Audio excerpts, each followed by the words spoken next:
Stephen Byers, a fourth-year science student, has been learning a lot lately. But his latest studies aren't limited to just physics and biology. Byers is learning about Islam, a religion he's recently embraced. Like a brief illustrated guide to understanding Islam. About 5 years ago, Byers couldn't have pinpointed what belief system he followed. He was raised a Christian, but Byers remembers feeling let down by his faith when bad things happened in his life.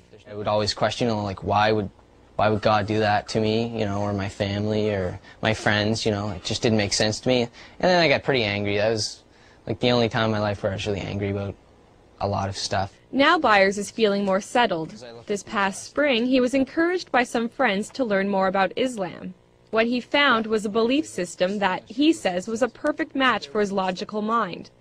So in the summer, Byers spoke the Shahada, the testimony of faith that states Allah is the only God and Muhammad the last prophet of Islam. Once you say that line and you mean it in your heart and you're honest with yourself, you are a Muslim.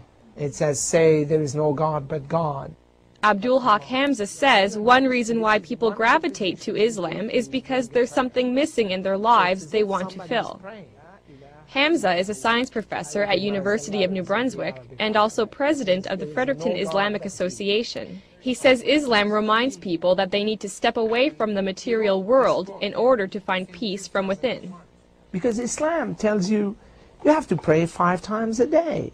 So you have to disconnect yourself from that growing and fast-pacing life. The idea of peace is integral to Islam's message. A message that is twofold. First, a Muslim is called to submit to God, and then through that submission comes peace.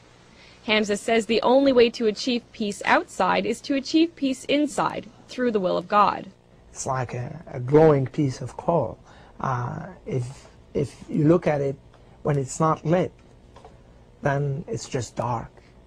When it's lit, then the darkness disappears, and it's just a source of light.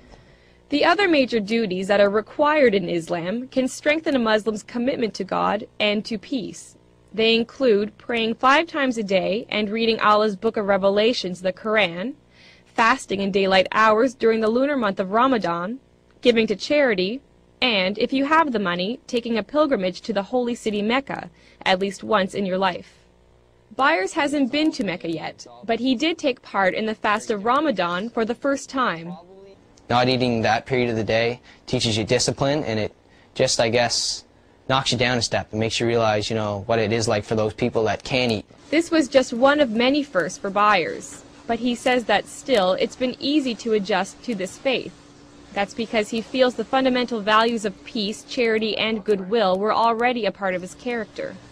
So just coming into it, I guess, would be just changing from the way I was to knowing that's how I was. Maybe it was more of a coming to understand the way I am. Islam is what is with you all the time. You were born with it. It's, in Arabic we call it fitra. It's that which is part of you. They started walking the walk of Islam when they were ready for it. Byers says it's important for people to learn a bit about Islam, even if it's nothing more than to clear away misconceptions that peg Islam as a religion of terror. Byers says if people incorporate the goals and aims of Islam into their lives, like him, they might find some peace they didn't even know they were searching for.